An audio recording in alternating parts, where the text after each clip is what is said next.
नमस्ते। हम पढ़ रहे थे आरबीएससी की किताब जिसमें कक्षा 6 का हमने अध्याय 16 पढ़ लिया था, हमारा अतीत। अब हम नेक्स्ट लेसन अध्याय 17 वैदिक सभ्यता एवं संस्कृति का महत्वपूर्ण जो तथ्य है उनका अध्ययन करेंगे। तो देखते हैं हम। वैदिक संस्कृति भारत की सनातन संस्कृति है। तो वैदिक संस्कृति कैसी संस्कृति है? ये भारत की एक सनातन संस्कृति है, मतलब हमेशा प्राचीन काल से चली आ रही है। वैदिक संस्कृति का ज्ञान हमें वेदों और वैदिक साहित्य से प्राप्त होता है। तो वैदिक संस्कृति का ज्ञान हमें किससे मिलता है? तो मिलता है वेदों से और एक वैदिक साहित्य से प्राप्त होता है।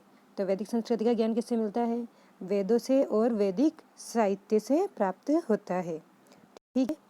वेद से हमें लोगों के रहन सहन, जीवन, समाज, परिवार, व्यवसाय आदि की जानकारी प्राप्त होती है। वेद से हमें क्या क्या पता चलता है? वैसे उस समय के लोगों का रहन सहन कैसा था, उनका जीवन कैसा था, उस समय समाज कैसा था, परिवार कैसा था, उनका व्यवसाय क्या करते थे आदि की जानकारी प्राप्त होती है। तो वेदों से हमें क्या क्या पता चलता है? लोगों के रहन सहन, जीवन, समाज, परिवार, व्यवसाय आदि की जानकारी प्राप्त होती है। अब वेदों में जो वेद लिखा गया, तो सबसे पहले लिखा गया वो कौन सा वेद था? ऋग्वेद। तो वेदों में सबसे पहले लिखा गया ऋग्वेद लिखा गया। ठीक है। वेदों के आधार पर वैदिक काल को 2 भागों में बांटा गया है। अब वेद के आधार पर जो वैदिक काल है उसको कितने भागों में बांटा गया? 2 भागों में बांटा गया। पहला पूर्व वैदिक काल और दूसरा उत्तर वैदिक काल, मतलब वैदिक काल के पहले का समय और एक उत्तर वैदिक काल के बाद का समय। तो वेदों के आधार पर वैदिक काल को 2 भागों में बांटा गया, एक पूर्व वैदिक काल और दूसरा उत्तर वैदिक काल। ऋग्वेद के समय की सभ्यता को ऋग्वैदिक सभ्यता व उसके बाद की सभ्यता को उत्तर वैदिक सभ्यता कहते हैं। अब जो पूर्व वैदिक काल है और उत्तर वैदिक काल है, इसमें देखो ऋग्वेद के समय की सभ्यता, जब ऋग्वेद लिखा गया ना उस समय की सभ्यता को तो क्या बोला गया? ऋग्वैदिक सभ्यता। और उसके बाद की, जब ऋग्वेद लिखा गया उसके बाद की सभ्यता को क्या बोला गया? उत्तर वैदिक सभ्यता कहा गया। ठीक है, समझ आया? ऋग्वेद के समय की सभ्यता को तो ऋग्वैदिक सभ्यता, और उसके बाद जब ऋग्वेद पूरा लिख चुका था उसके बाद के समय की सभ्यता को क्या बोला गया? उत्तर वैदिक सभ्यता कहा गया। वेद को भारत का आदि ग्रंथ है माना गया है। इनकी संख्या 4 है। तो वेद को कैसा ग्रंथ माना गया है? भारत का आदि ग्रंथ माना गया है। और मतलब जो शुरुआत होती है वैसे तो वेद से ही हमारे ग्रंथ लिखने की शुरुआत हुई, तो इसको आदि ग्रंथ माना। इनकी संख्या कितनी है? 4 है। सबसे पहले ऋग्वेद, फिर यजुर्वेद, फिर सामवेद और अथर्ववेद। तो क्रम से ऋग्वेद, यजुर्वेद, सामवेद, अथर्ववेद। वेदों की संख्या कितनी है? 4। वेद को क्या माना गया है? भारत का आदि ग्रंथ माना गया है। ठीक है, अभी आपको लिखने का टाइम दे दूंगी मैं। तो सबसे पहले हम पढ़ेंगे ऋग्वेद। अब ऋग्वेद क्या है? सबसे पहले लिखा गया, तो सबसे प्राचीन वेद हो गया ये। इसी में गायत्री मंत्र भी लिखा हुआ है। जो हम गायत्री मंत्र बोलते हैं, ओम भूर्भुवः स्वः, तो गायत्री मंत्र है वो किसका अंग है, किसका मंत्र है? ऋग्वेद से लिया गया मंत्र है। ठीक है। नेक्स्ट है यजुर्वेद। यजुर्वेद जो है ये गद्य और पद्य, मतलब कविता में और कहानी के रूप में, दोनों ही रूपों में लिखा गया है। इसमें यज्ञों में प्रयुक्त होने वाले श्लोक व मंत्र है। तो ये ऐसे पता चल रहा है, ये ऐसे पता चल रहा है यज्ञ, यज, यज्ञ। तो यज्ञों में प्रयुक्त होने वाले श्लोक और मंत्र किस में लिखे हुए हैं? यजुर्वेद में लिखे हुए हैं। और यजुर्वेद कैसे लिखा हुआ है? गद्य और पद्य दोनों में ही लिखा गया है। नेक्स्ट है सामवेद। सामवेद, अब सामवेद, साम से संगीत में स्वर का उद्भव सामवेद से हुआ है। जो हम संगीत में सा रे ग म प नी सा ये बोलते हैं ना, इन सब का जो उद्भव है वो किससे हुआ है? सामवेद से हुआ है। इसका कुछ भाग ऋग्वेद से लिया गया है। देवता की पूजा के सभी मंत्र गीत इसमें शामिल हैं। अब संगीत हैं तो जितने भी देवता हैं उनकी जो पूजा के मंत्र हैं चाहे गीत हैं वो किस में शामिल है? सामवेद में शामिल है। ठीक है, चलो अब आप नोट कर लीजिए।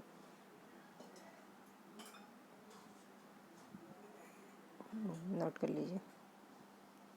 वैदिक संस्कृति भारत की सनातन संस्कृति है। वैदिक संस्कृति का ज्ञान हमें वेदों और वैदिक साहित्य से प्राप्त होता है। वेद से हमें लोगों के रहन सहन, जीवन, समाज, परिवार, व्यवसाय आदि की जानकारी प्राप्त होती है। सबसे पहले कौन सा वेद लिखा गया? ऋग्वेद लिखा गया, लिख लिया। आगे वेदों के आधार पर वैदिक काल को कितने भागों में बांटा गया? 2 भागों में, पूर्व वैदिक काल, उत्तर वैदिक काल। तो ऋग्वेद के समय की सभ्यता को ऋग्वैदिक सभ्यता और उसके बाद की सभ्यता को उत्तर वैदिक सभ्यता कहते हैं। अब जो वेद जो है ये भारत का आदि ग्रंथ है, इनकी संख्या 4 है। कौन कौन से वेद हैं? ऋग्वेद, यजुर्वेद, सामवेद, अथर्ववेद। ऋग्वेद क्या है? ये सबसे प्राचीन वेद है और गायत्री मंत्र इसी का अंग है। फिर जो है यजुर्वेद, ये ऐसे पता चल रहा है यज और यज्ञ ये गद्य और पद्य में लिखा गया है और यज्ञों में प्रयुक्त होने वाले श्लोक और मंत्र इसमें लिखे हुए हैं। फिर है सामवेद, साम से संगीत, स से संगीत। तो भारतीय संगीत जो है सारे गा मा पा, इनका उद्भव सामवेद से हुआ है। इसका कुछ भाग ऋग्वेद से लिया गया है। देवता की पूजा के सभी मंत्र और गीत इसमें शामिल है। हो गया नोट, देख लीजिए आप। और अगर किसी को स्क्रीनशॉट लेना है तो आप स्क्रीनशॉट ले सकते हैं ये, ठीक है। नेक्स्ट,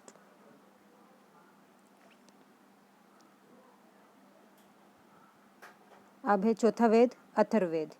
इस वेद का नाम अथर्व ऋषि के नाम पर पड़ा था। अथर्ववेद का नाम किसके नाम पर पड़ा? अथर्व ऋषि के नाम पर पड़ा। इसमें चिकित्सा विधि व रोगों से संबंधित ज्ञान है। अथर्ववेद में क्या है? जितने भी इलाज होते हैं या हमारी जो बीमारियां हैं उनसे संबंधित जो ज्ञान है वो किसके अंदर है? अथर्ववेद के अंतर्गत है। इस वेद के बस यहाँ तक ही है, ठीक है। अब आगे है वेद के जो है 4 भाग माने गए हैं। वेद भी कितने माने गए हैं? 4। वेदों की संख्या पूछे तो बताना है 4। कौन कौन से? ऋग्वेद, यजुर्वेद, सामवेद, अथर्ववेद। और वेदों के भाग पूछे तो आप ये बताओगे वेद के कितने भाग हैं? 4 भाग हैं। पहला है संहिता, दूसरा ब्राह्मण, तीसरा आरण्यक, चौथा उपनिषद। तो वे कितने भाग हैं? 4 भाग हैं। कौन कौन से? संहिता, ब्राह्मण, आरण्यक, उपनिषद।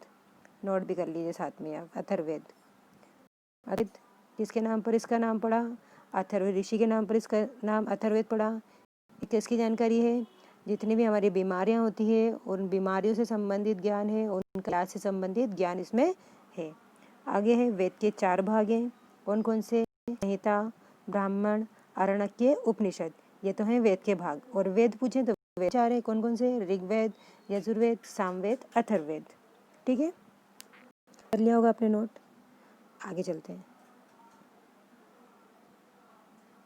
वैदिक कालीन धर्म एवं दर्शन। वैदिक कालीन धर्म एवं दर्शन।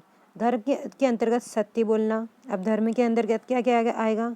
सत्य बोलना मतलब हमेशा सच बोलना, चोरी नहीं करना, कर्म वचन से पवित्रता का पालन करना तथा काम क्रोध पर नियंत्रण, इंद्रियों पर नियंत्रण, दान धर्म करना आदि शामिल है। अब धर्म के अंतर्गत क्या क्या क्या शामिल है? वैदिक कालीन धर्म और दर्शन के समय उसमें क्या शामिल था? सच बोलना, चोरी नहीं करना, कर्म और वचन से हमेशा पवित्रता का पालन करना और हमारे जो काम या क्रोध है उस पर नियंत्रण रखना, गुस्सा नहीं करना फालतू में, इंद्रियों पर नियंत्रण रखना, दान धर्म करना, ये सब हमारे वैदिक धर्म में शामिल था। कर लीजिए आप नोट ये भी।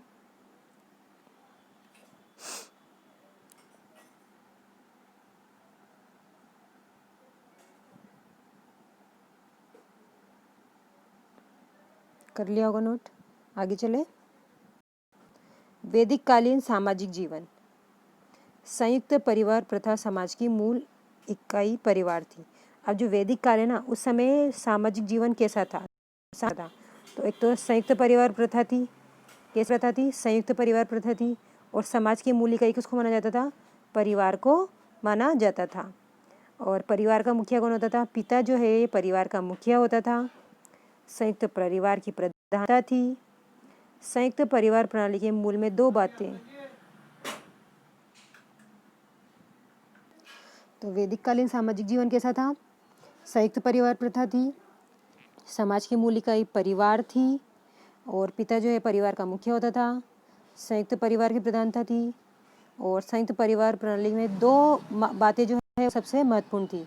क्या थी? एक तो परिवार को संपत्ति व सदस्यों की, परिवार को नहीं, परिवार के, थोड़ा सा लिखने में मिस्टेक हो गई, परिवार की संपत्ति व सदस्यों की सुरक्षा करना।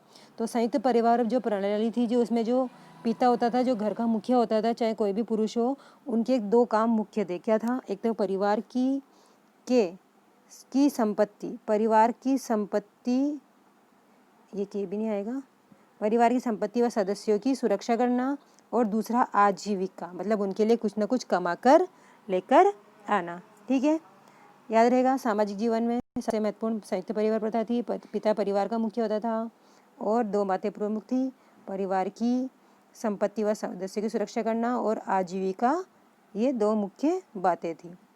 लिख लीजिए आप।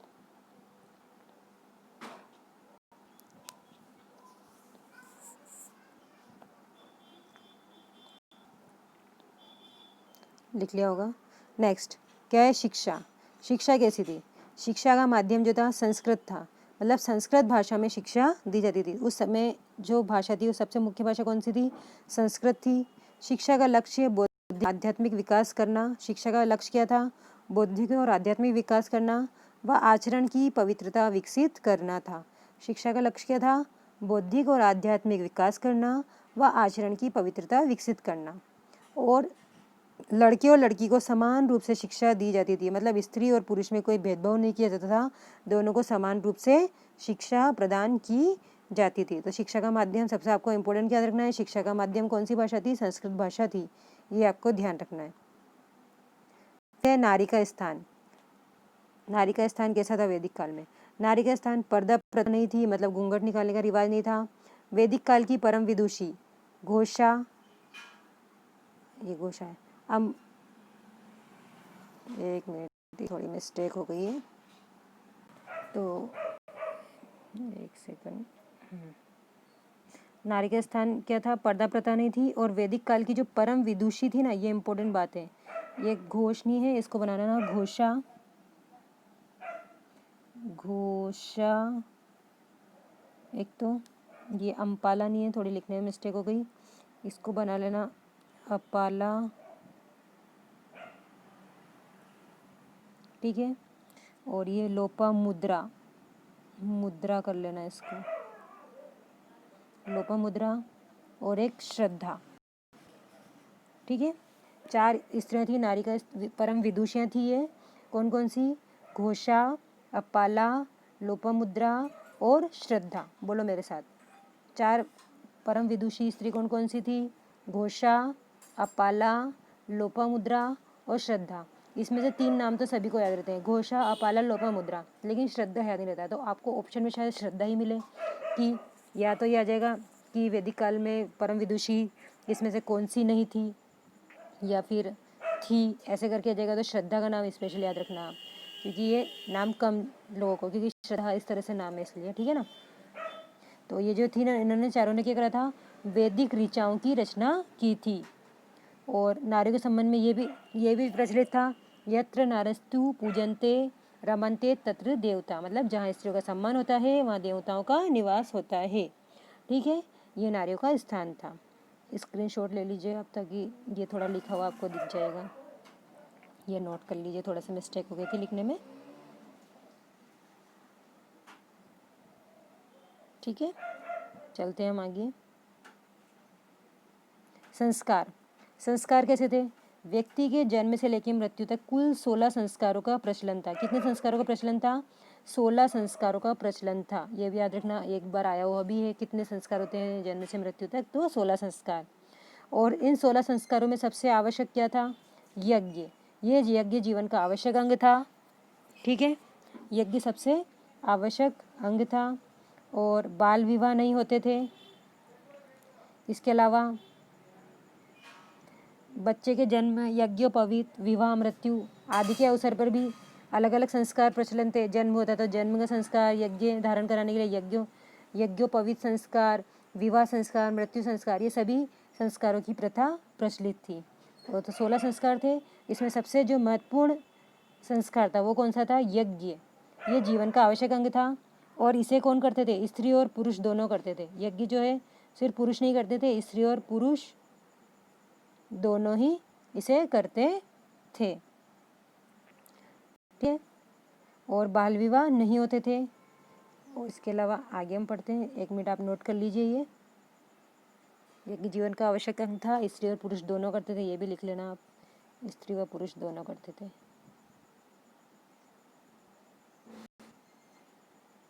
दोनों ही करते थे। इसके अलावा यज्ञ जो है मंत्र बोलकर किया जाता था।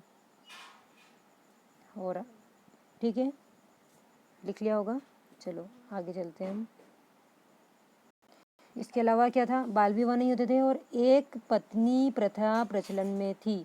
मतलब बहुत सारी पत्नियां नहीं रखते थे, एक पत्नी प्रथा प्रचलन में थी। जो भी आदमी है उसके एक ही पत्नी होगी, ये वाली प्रथा भी प्रचलन में थी। ये संस्कार थे। ठीक है। अब है वसुदेव कुटुंबकम। वसुदेव कर लेना इसको, देव देव वसुदेव। इसका अर्थ है संपूर्ण पृथ्वी के प्राणी मात्र के एक ही परिवार का हिस्सा होने की उदात्त भावना। मतलब वसुदेव कुटुंब का मतलब क्या था, संपूर्ण जो पृथ्वी है उसके प्राणी मात्र के एक ही, मतलब जितने भी पूरी पृथ्वी है जिसमें जितने भी प्राणी हैं वो एक ही परिवार का हिस्सा होने की भावना रखना। चाहे कोई सी भी समाज का व्यक्ति हो, कहीं पे भी रहता हो, कैसा भी हो, लेकिन वो इस पृथ्वी का एक ही मतलब हिस्सा है, पृथ्वी का हिस्सा माना गया है, उसमें अलग अलग नहीं माना जाएगा। ये होता है वसुधैव कुटुंबकम। मतलब इस पृथ्वी को ही जो अपना परिवार मानता है वो होता है वसुधैव कुटुंबकम। ठीक है। और इस काल में प्रत्येक व्यक्ति जो है अपने अच्छा व्यवहार रखता था और बोलता था सर्वे भवन्तु सुखिनः, ऐसे मंत्र का उच्चारण करता था। और इस पृथ्वी के जितने भी प्राणी मात्र उन सबके प्रति दया का भाव रखता था। ये यहाँ पे मतलब छोटे से छोटा गरीब से गरीब व्यक्ति भी ऐसा व्यवहार करता था वैदिक काल में। ठीक है। अब है आश्रम व्यवस्था। मनुष्य जीवन की आयु 100 वर्ष मानकर आश्रम जीवन को 4 भागों में बांटा गया है। अब आश्रम व्यवस्था में क्या था, मनुष्य जो है उसके जीवन की आयु को कितना माना, 100 वर्ष माना, और इसको 4 भागों में बांट दिया 100 वर्ष को। जैसे 0 से 25, फिर 25 से 50, फिर 50 से 75 और 75 से 100। ठीक है। इस तरह से मनुष्य के जीवन को 100 वर्ष माना गया है, उसको 4 भागों में बांट दिया था। तो 4 भाग कौन कौन से थे। सबसे पहले है ब्रह्मचर्य आश्रम, थोड़ा सा मिस्टेक इधर भी, ब्रह्मचर्य आश्रम। इसमें क्या होता था, ये यज्ञोपवीत संस्कार से लेकर 25 वर्ष की आयु तक गुरुकुल में रहकर विद्या अध्ययन करता था। इसमें क्या आएगा, यज्ञोपवीत में, सॉरी एक सेकंड, यज्ञोपवीत, ये यज्ञोपवीत है, ठीक है ना, ये हाईलाइट कर दिया मैंने, यज्ञोपवीत संस्कार, ये पवित्रता हटा देना, पवित्र संस्कार से लेकर 25 वर्ष की आयु तक गुरुकुल में रहकर विद्या अध्ययन करता था। ब्रह्मचर्य आश्रम में क्या होता था, जो जन्म होता था, जन्म के जब उसका यज्ञोपवीत संस्कार होता था, वहाँ से लेके 25 वर्ष की आयु तक वो गुरुकुल में रहकर विद्या अध्ययन मतलब शिक्षा प्राप्त करता था। नोट कर लीजिए। फिर है गृहस्थ आश्रम।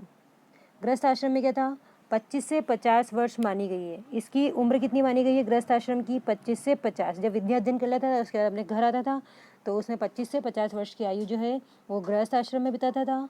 और गृहस्थ आश्रम का सबसे मुख्य संस्कार क्या था, विवाह इस आश्रम का मुख्य संस्कार था। क्वेश्चन बनता है कि विवाह किस आश्रम का मुख्य संस्कार था, तो क्या बोलोगे आप, गृहस्थ आश्रम का।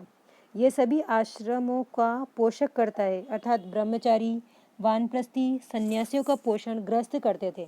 तो जो गृहस्थ आश्रम है इसे सभी आश्रमों का पोषण करता माना गया है। क्यों, क्योंकि ये ब्रह्मचारी, उनके भी शिक्षा की व्यवस्था, उनके खाने पीने की व्यवस्था करता था।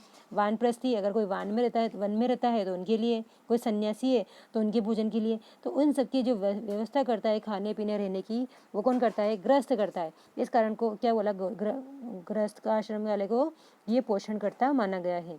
और इस आश्रम का सबसे मुख्य संस्कार क्या माना गया है, विवाह को माना गया है। इम्पोर्टेंट है, ये नोट कर लीजिए आप।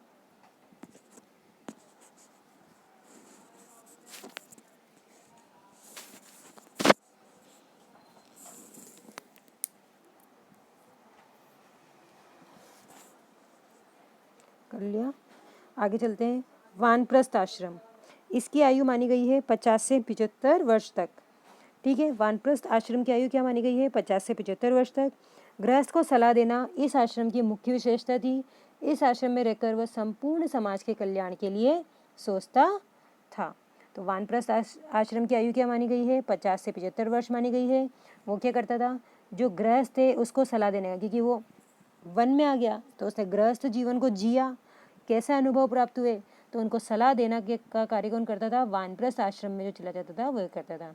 इस आश्रम की मुख्य विशेषता क्या थी? गृहस्थ को सलाह देना।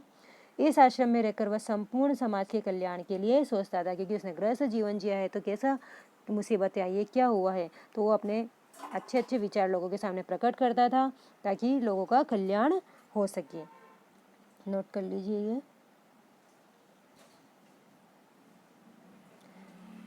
कर लिया होगा। नेक्स्ट, संन्यास आश्रम। यहाँ पे लिखने में मिस्टेक है थोड़ी सी। संन्यास, ठीक है। संन्यास आश्रम, इसकी आयु मानी गई है 75 से 100 वर्ष तक। इस काल में व्यक्ति अपना संपूर्ण भाग उस परम पिता परमात्मा को सौंपकर समाज को ही अपना आराध्य मानकर जीवन शेष 25 वर्ष समाज की सेवा के लिए समर्पित करता है। अब इसकी आयु क्या मानी गई है? 75 से 100 वर्ष मानी गई है। इस काल में व्यक्ति अपना क्या करता था? संपूर्ण भाग, उसने जीवन में जो भी जिया सब कुछ खत्म करके क्या करता था? भगवान की भक्ति में लीन हो जाता था। मतलब परम पिता परमेश्वर को सौंपकर समाज को ही अपना आराध्य मानकर शेष जीवन के क्या करता था? 25 वर्ष समाज की सेवा के लिए वो समर्पित करता था।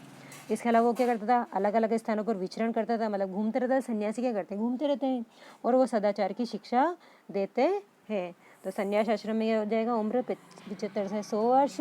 और क्या करता था? वो अलग अलग स्थानों पर विचरण करता और सदाचार की जीवन शिक्षा देने का कार्य करते हैं। ठीक है, समझ आया होगा आपको। अब ये है वर्ण व्यवस्था, ये पढ़ेंगे हम नेक्स्ट वीडियो में। ठीक है, यहाँ तक नोट कर लीजिए, आप नोट कर लीजिए।